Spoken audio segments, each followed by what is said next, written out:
Hello everyone, thanks for dropping by.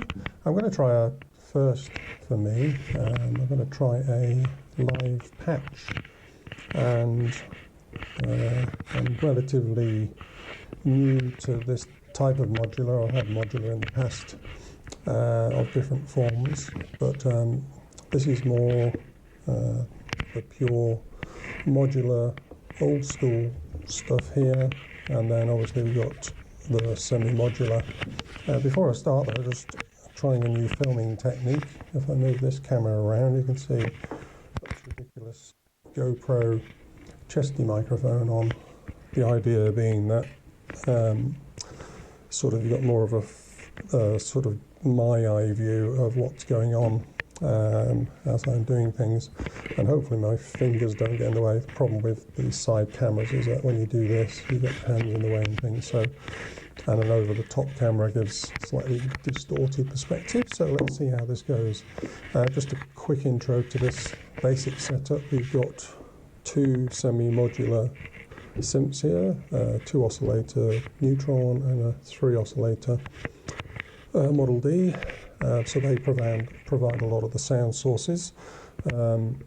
I've got a mixer module here, which has got basically 4 tracks and panable, so I like that one. If I need more inputs, I've got a 4-track mono mixer here. This is sort of a sound effects processor and extra LFO.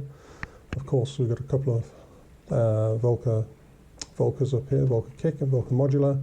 I use the kick a lot as the master clock because it allows me to dial in, as you can see up here, exact tempos and things like that. So then we'll talk about that in a second.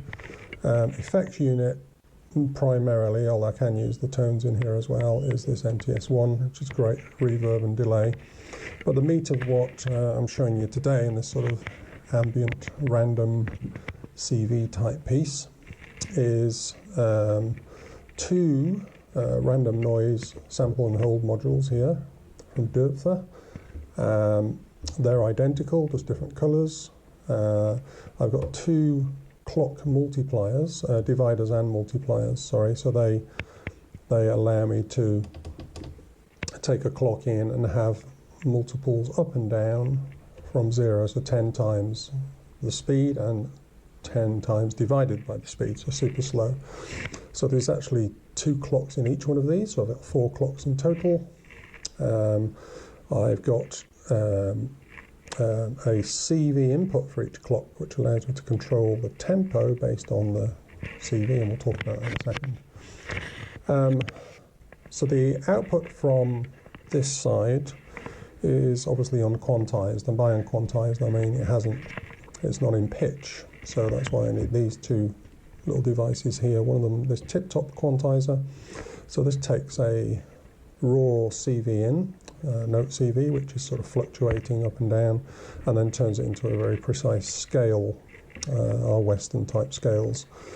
This is very similar, but it hasn't got the control. So this Doepfer A156 is a 2-channel quantizer, 1, 2, and it allows you to choose very basic things like major minor scales, and it's also got some pentatonic things as well down the bottom. I tend to use it mostly on the major because I can control it from the sequencers. And then the last thing, which I'm not using in this session, are the sequencers. So I've actually got this 182, which is 2 channels of 8 steps, or 1 channel of 16 steps.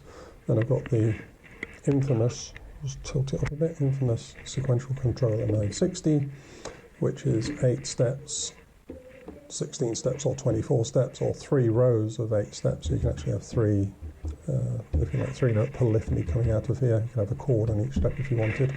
And up the top here, which I'm not using today either, are the Korg SQ ones, which are actually very similar to this, but I'm using that, as I said, in other sessions.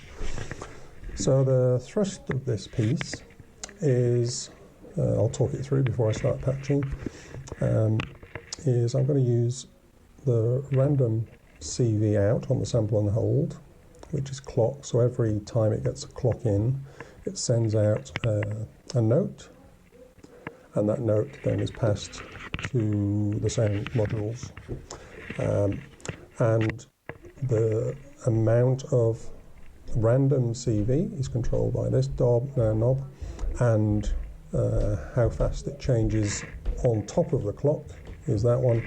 And then we've got two types of noise here, blue and red. Blue is a sort of high frequency, like a white noise, and red is a lower frequency. The idea between those two is that you can control what this siphons off of the white noise, because basically what it's doing is got noise, and then it's taking every now and then a sample of that noise, turning it into a random CV, random voltage, to use in your music.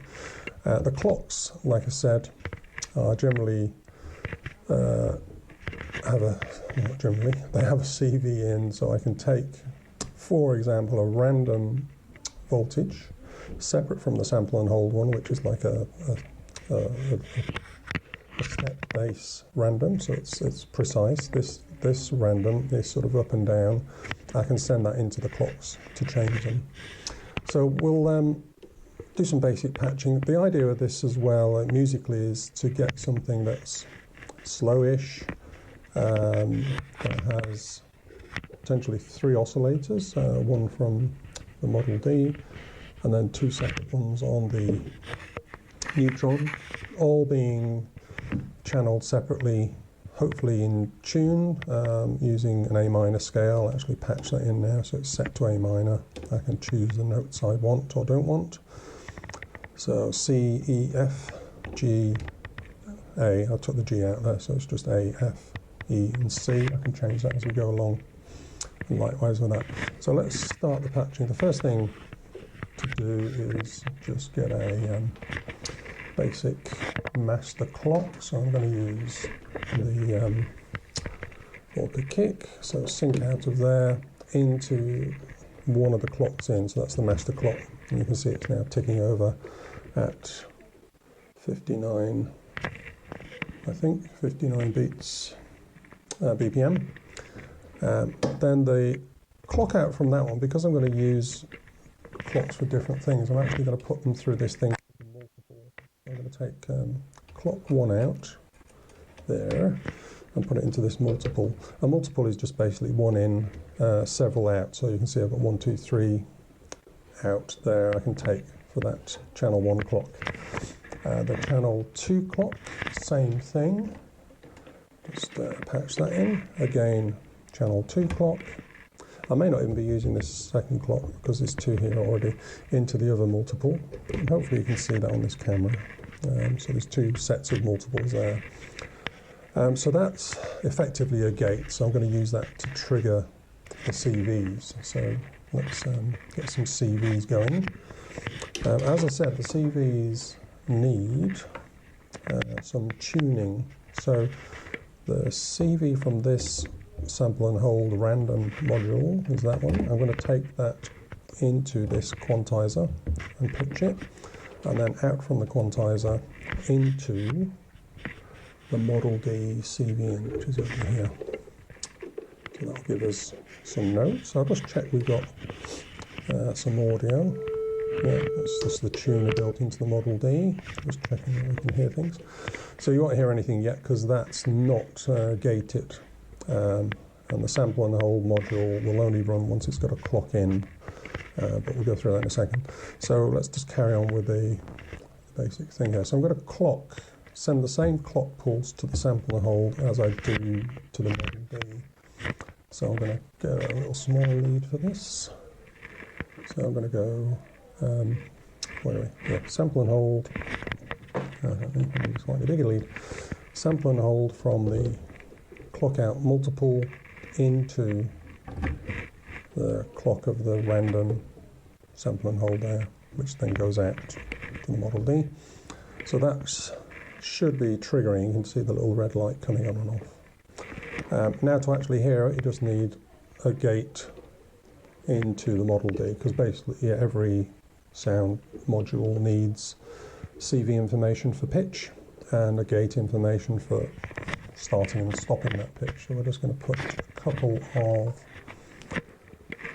the Model D requires filter and loudness gate for it to work well. So that's these two. And there we go, I've actually got something going in. Let's turn the volume up. So this is just this top oscillator on the Model D. And it's receiving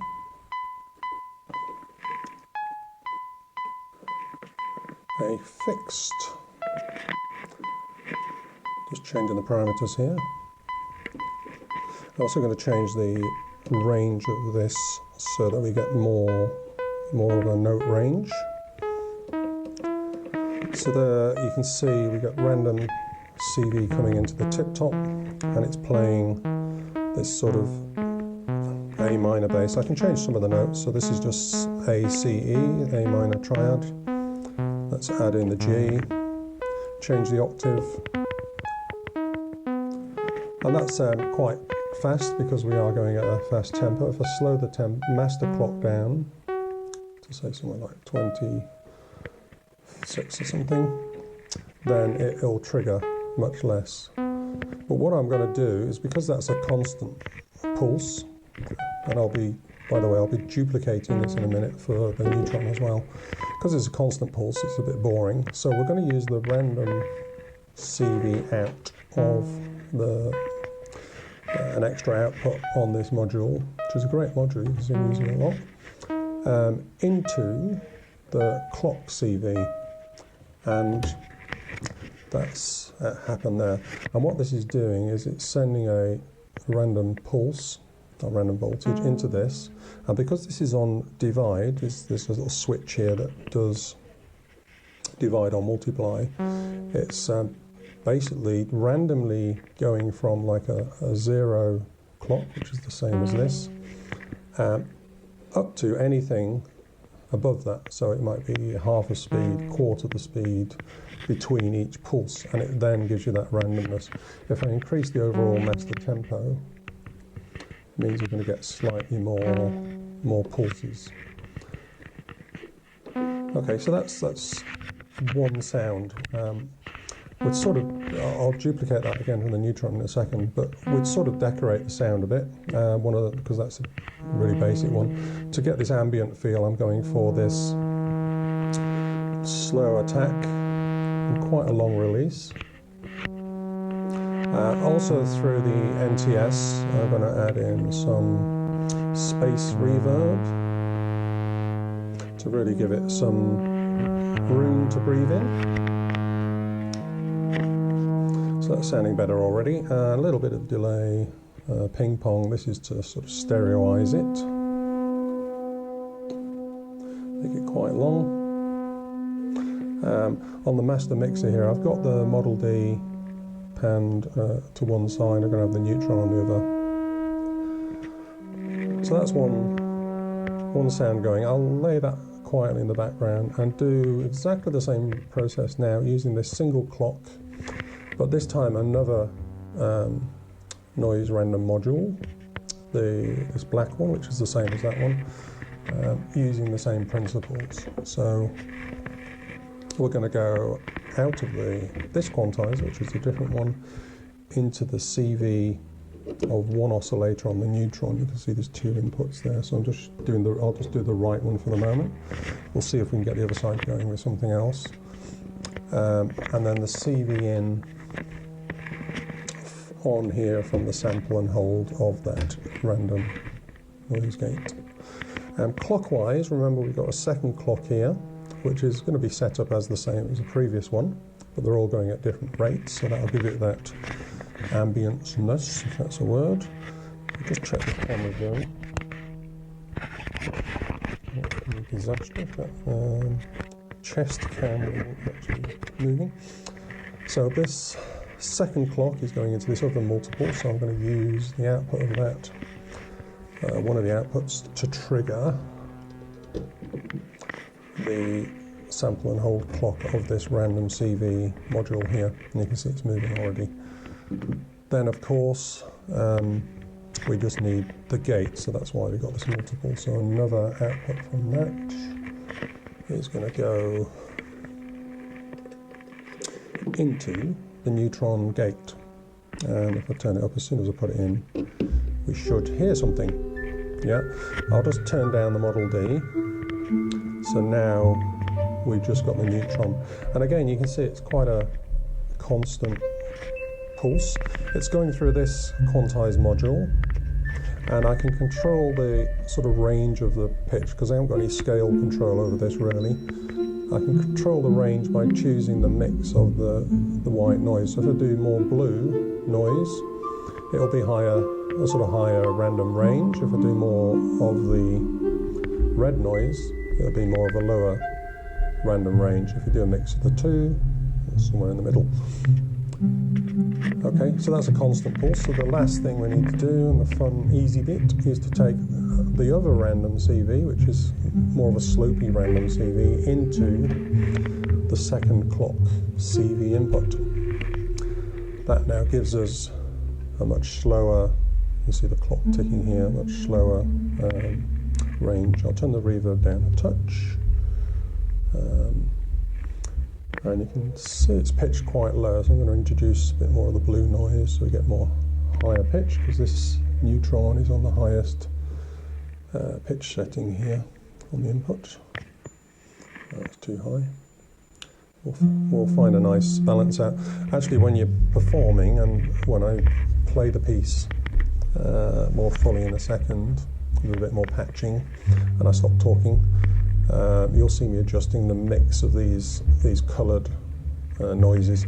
By the way, these modules, if you want to use noise, they've also got two noise outputs, coloured noise, which is a mix, and then a white noise. So there's a lot you can use here. You could put that through a filter and have like a nice washy noise in the background. Of course, you can introduce noise on any of these modules. And likewise on the Neutron as well, I'm going to do a slowish attack on both the filter envelope and the loudness envelope. A little bit distorted. Okay, the Neutron's panned to one side, the Model D's panned to the other side. One thing I haven't quite done yet is made sure they're in tune. And that's something an issue. I might tune as we go along. On the Model D as well, I can add in like octave down oscillators when I need them as part of the performance. And I can adjust the volume and the mix between the oscillators, or I can have them all as unison for a really big fat sound, but I quite like sort of mixing and matching. Like that one I've turned into a high pitched one now.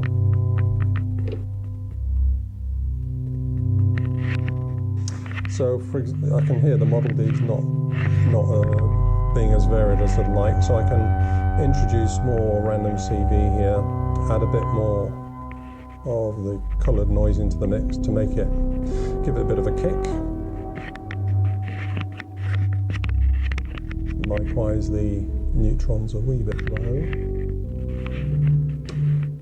But tune the Neutron a bit. I don't actually mind it being out of tune for these ambient type pieces, to be honest. Sort of leave it like that. So the other thing, I could use the second oscillator from the Neutron for example, using one of the sequencers, which could be triggered by the clock. So to show you, I'll do the easy version. Just another live patch. This is just to provide a little bit of a no, in fact what I'll do, instead of making it random, I'll just use this as sort of something I can bring in and out, which is pretty regular. So I'm actually going to use the second clock here. So I'm going to find a small lead, go from the main clock output into the input of the second clock. So that is now two more clocks active. And I'm going to take the output of one of those, the first clock of that one, into the triggering of this sequencer. So you can see it ticking over now in time with that clock. And now to make this work, we just need to take the CV out of this. It's actually going to be gated by this output. So it's going to be interesting. You're going to have the sequencer gated by the second clock, because the problem with the Neutron is you've only got one gate in on the patch bay, so 2 oscillators, 1 gate. So if you put 2 different things in each oscillator, you're going to need to accept that there's going to be some, the gating is going to be the same for both oscillators. So we're actually using the CV out there into number 1. So I'll turn Model D down, and then I'll switch to the second, or the first oscillator over here, which I think you can see. No idea about tuning. Oh, sorry, one thing I forgot. Sometimes I forget. I need to go through a quantizer, otherwise it'll be completely wild pitching. So this is going from the 182 sequencer into the 156 and then into the oscillator. So now we're in the same pitch as the other oscillator. Playing the 2 together, playing the 2 of these together, you're going to have one that's random and then one of them that's sequenced effectively, that I can control the pitches for on the fly here. Okay, so now we've got that going. Turn the Model D up. Another option that I've got for this particular piece, because I'm not going to use any other sounds apart from the Volca kick, so that's on another channel here. And rather than having like a 4 to the floor type thing, I'm just going to have like single pulses with quite long decays and not very sharp. Let's see. Well, you can just hear it there. It's pretty low. Needs to be a bit. And because it's quite slow, it's going to be pretty irregular. So I could just turn it off on and off occasionally, have a couple of double beats, leave some big gaps, and then bring them in again. So hopefully that live patch makes sense. What I'll do now is tune them up a bit so it's a bit more musically aligned, and then do a 10-15 minute performance, which I'll then snip a little bit out of and put at the beginning just to get you interested, because nothing more boring than just watching someone live patch from nothing and then you don't get any sounds for 5-10 minutes. So let's go. So see you on the other side.